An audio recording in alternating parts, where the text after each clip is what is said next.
Welcome back to SixFive Summit. I'm Dave Nicholson, Chief Research Officer, and I'm here with a very special guest from MemryX, their CEO, Keith Cresson. Keith, how are you doing?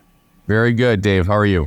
Good. Welcome. I've been looking forward to this conversation. This is a very, very interesting area. Maybe some of our viewers have heard of this thing called AI. And there's a lot of work to be done in this space, and you folks are doing some really good work. Why don't you tell me about MemryX? You know, who are you? What's the problem you're trying to solve?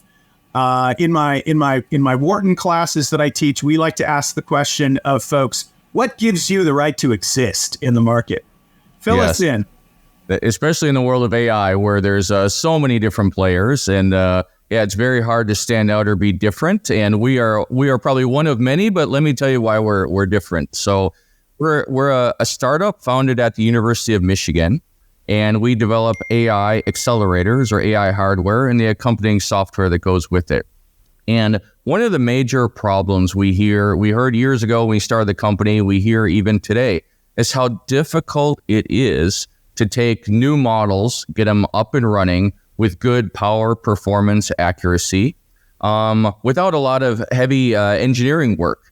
And so our goal is to provide best-in-class metrics out of the box, without modifying the models, without anyone needing to know or understand our architecture. We just provide a set of tools, and customers can use those tools to use existing models or port their own models. And like I said, get them up and running very quickly, very low NRE and fast time to market. Okay, not to be cynical here, but I've heard this story before. Oh my! we're really because look, so you know, I'm dubious about any claim that sounds like it's we do everything for everyone, makes everything more delicious and nutritious at the same time. So let's put some meat on the bone. Prove this to us. Yes, there's always suspicion. I had suspicion before I joined the company, and I can promise you every investor has the same suspicion. I think it's whenever you develop hardware, it's easy to say best performance per watt, simplest to use, and you're done. And it definitely is good to dive a little bit more. So let me explain how we reduce the complexity a little bit on the software side and kind of how it's done. First, kind of bound the problem. So our focus is on inference, not training. So that's already bounds part of the problem. Our focus also actually right now is more on classical AI models as opposed to the latest model that comes out, yesterday or the day before. And we talk about Gen AI, we go to conferences, talk about Gen AI and generating new content and what's the latest chatbot. And there's a place for that in the data center, no doubt about it. But when we talk to embedded platforms, really folks are just getting to the point now where they're comfortable deploying computer vision centric models in their applications where they can trust it.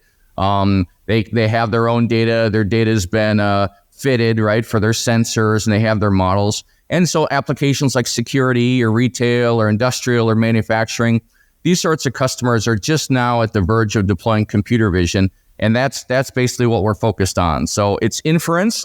It's mostly computer vision, although we're great with any streaming input. Now let me explain maybe a couple of the technical areas, which I'm sure is what you're looking for.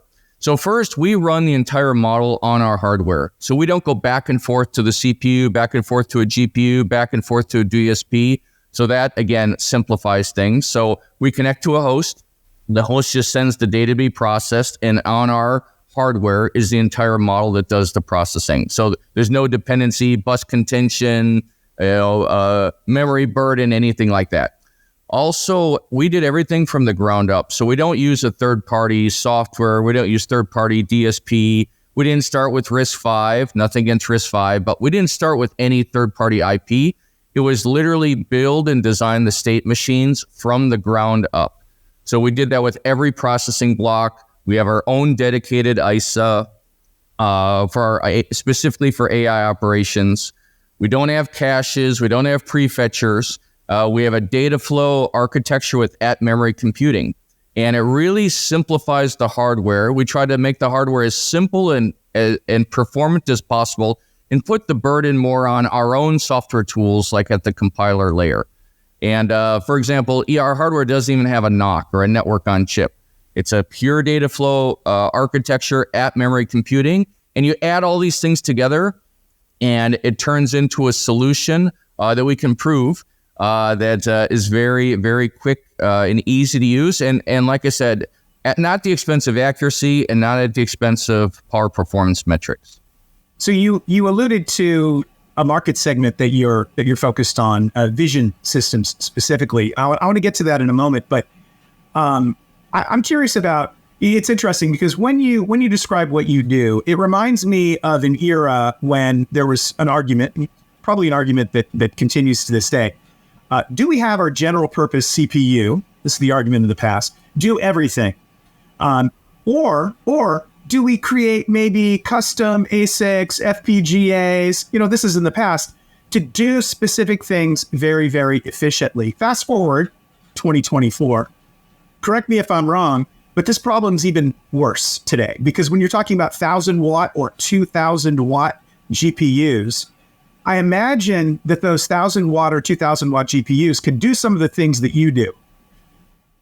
They certainly, they certainly can. Yes. And so, leading question: do you need 3,000 watts to do these things? Yeah, I think when Moore's law started to decline, many years ago, the realization was you have to do things at the architecture level and not the physics level. So obviously multi-core CPUs, and that you have dedicated engines for each application, a dedicated engine for graphics, a dedicated engine for camera. And it makes all the sense in the world to have a dedicated engine for AI. And in fact, GPUs are starting to add some dedicated AI engines as part of the GPU, right? But we're very focused on AI. We're very focused today on streaming inputs. And because of that, we can have a very optimized solution. So something you can do on a GPU with hundreds of watts, you can do on our system with single-digit watts. And so we have a very clear value proposition. If someone needs to analyze, 20 data streams or 50 video streams or something, you could even run it. Well, actually, you can't run it on a CPU. You could run it on a GPU for the most part. But we can do a side-by-side with the latest GPU, and, there's an order of magnitude in efficiency and size and thermals advantage to using a dedicated AI accelerator. So with that in mind, this idea that you're targeting certain market segments where you can deliver efficiency specifically in a lot of different ways, not the least of which is power consumption, kind of segment out the market. I think on one end, you've got data centers with nuclear power plants directly next to them. On the other end, you've got devices we wear on our wrists or we carry in our pockets. Where do you fit? And then tell me more about the vision systems that you alluded to earlier. Great. Yeah. So it's important to separate kind of system architecture and design point. So we have an architecture that's very efficient in terms of scale. So we can build something, for the high end, for the low end, and all parts in between. We chose a design point with our current product that doesn't focus on saving every microwatt, and it doesn't focus on getting the absolute best performance in a data center application. I think there's plenty of mature vendors and even startups going and cloud providers going after the data center. But on the edge platform, single digit watts, something in an M.2 type form factor, or a USB, plug-in, that's really where we're focused.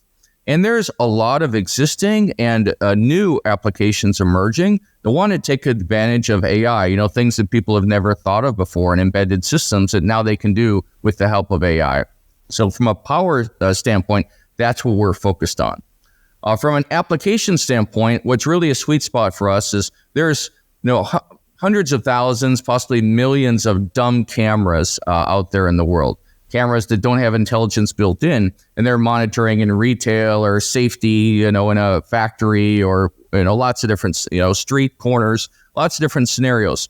And in the vast majority of cases, that data is basically being saved for offline analysis. What we want to do is enable those cameras that are streaming information to become intelligent. And the way we do that is cameras are streamed into a central, edge server. We can provide AI processing on that edge server for just, a handful of watts and process, 20, 50, 100, 500 data streams by just using some of our M.2 cards. And then action can be taken. So AI can be used to figure out what to do at that intersection or what to do in terms of safety or if there's a security problem, as opposed to something happening and then pulling up the recording and doing an analysis after the fact. We want to enable kind of real-time capability, and that's a really good sweet spot market for us. And then in the future, we'll be expanding our portfolio, but, it makes sense to focus on a niche where you're really good to begin. So if I have a warehouse and I already have 100 cameras that are, let's say I've put the system in the last 5 years. We're not talking about 50-year-old CCTV, but something a digital camera system that's feeding into, at this point, let's say it's just recording.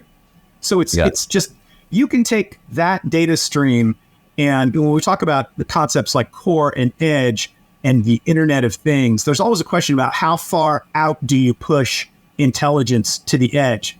You're saying in that scenario, you don't need to push your intelligence out into the camera device, but instead you can be in the server that those devices are feeding, and the intelligence can live there. That's exactly right. Okay, I know that might seem like an obvious point to make or to clarify, but I don't think that it is when some camera manufacturers are trying to push intelligence to the edge. Wait a minute, we already have cameras. And many also send that data to the cloud to be analyzed. So it costs a lot of money in terms of communication. There's privacy issues. You lack control. So it's much, much better to do things locally if possible, and we'll enable companies to do that locally. So even retail shops, if you have 20 cameras in your retail shop and you have a lot of retail shops in your city, you might have hundreds or thousands of cameras going to a central location. We can either be, at each store or at that central location, running one or more AI models concurrently to analyze those data streams. And like I said, we partner with other software vendors, and then you have a real-time action that can be taken depending on what the customer wants to do. So on the subject of partnership, it sounds like that's important from a go-to-market strategy. There's a difference between monitoring activity on a dock where ships are coming in and out, and monitoring activity in a retail environment or a traffic scenario. Is that where the rubber meets the road there? Is that your collaboration with partners that create those end user solutions? Absolutely. And there's a number of partners. You have the company that builds the box that accepts our hardware. Okay, that's probably the easy part. But then there's companies that specialize in AI models for certain industries, vendors that make certain customer-facing dashboards so they can take action, or integrated into software in cities for smart city applications. And that's why, for us, ease of use is so important, because there's so many different applications. They're changing so fast. You want the ability to upgrade to the latest model seamlessly. We want to support a broad set of customers, but not have engineers that have to talk to each customer. We'd much rather provide them with a set of tools and get them up and running very quickly with high accuracy, with very, very low touch from us. And so that's why the link is there between kind of the market that we're going after and our product. Our product in terms of great metrics for streaming inputs, because we're a pure data flow operation, but also the ease of use that's so extremely important that you'd think other people would solve, but it's a very difficult problem to solve. You can make it easier to use, but you normally need to give up on something else, like accuracy. Yes. Well, on behalf of a grateful world, I'd like to thank you and the folks at MemryX for not being distracted by the shiny object that is chatbot generative AI at this point, and really doing the block and tackle stuff that businesses need. Yeah.